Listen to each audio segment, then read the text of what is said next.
I am in Pontiac, Illinois, and right now I'm at the 4-H fairgrounds, and we're expecting some really nasty weather tonight and most of the day tomorrow. I'm sleeping in a pig barn, y'all. I get to stay in the pig barn. I'm gonna set my tent up, and I got showers over there in the concrete building. I have no idea if these electrical outlets work or not, but I don't care. They do in the bathroom, so I can charge my stuff. So it's time to set up our camp inside the pig barn. Scrubs, what do you think of the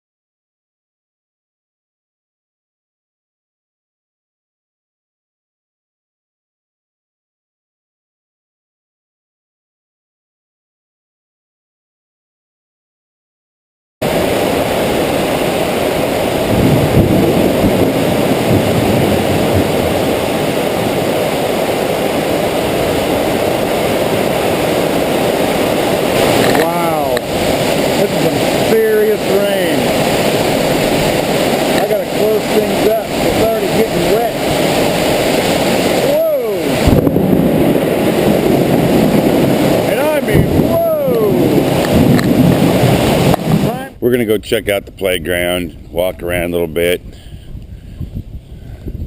We've rested enough. It's cold today. It's really cold. It's 70 degrees.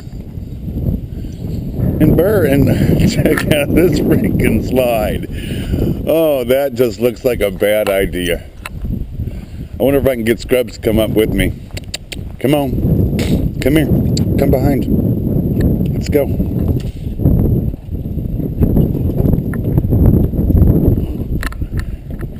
You coming? Let's go. Going up.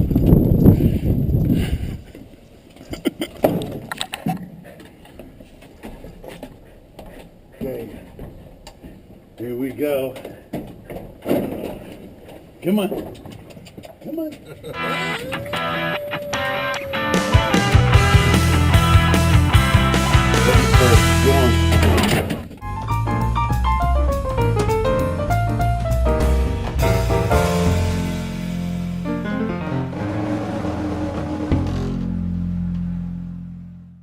Bob Waldmeyer lived in this very bus for 20 years. It's a 1966 school bus, and he bought this because of course, Route 66, and it's a 1966 school bus.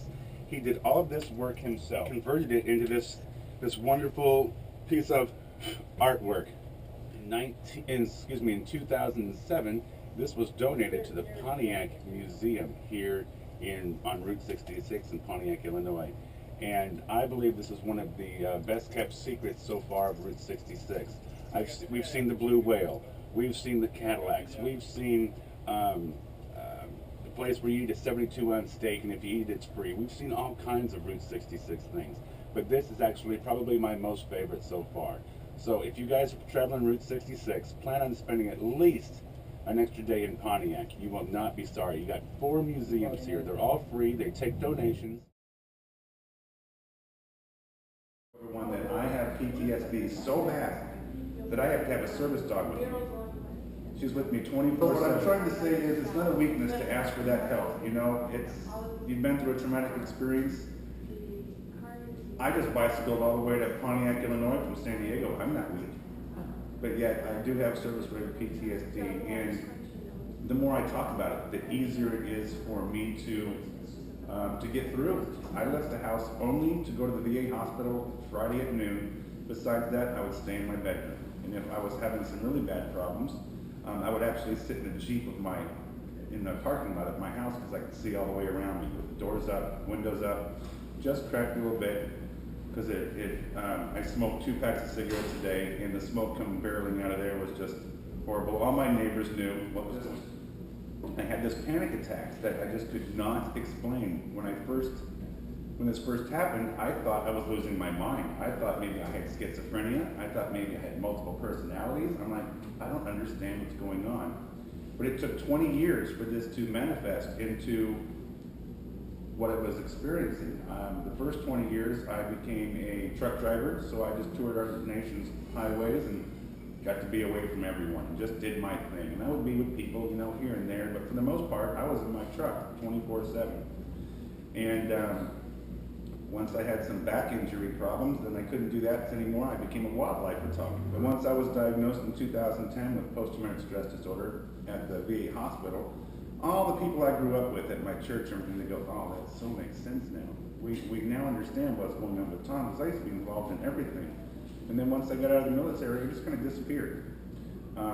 My uncle and he was in the Battle of the Bulge. He was in World War II. He was a minister, and he actually was an interrogator for the German prisoners that we had. Things that he and I would talk about is our military experiences.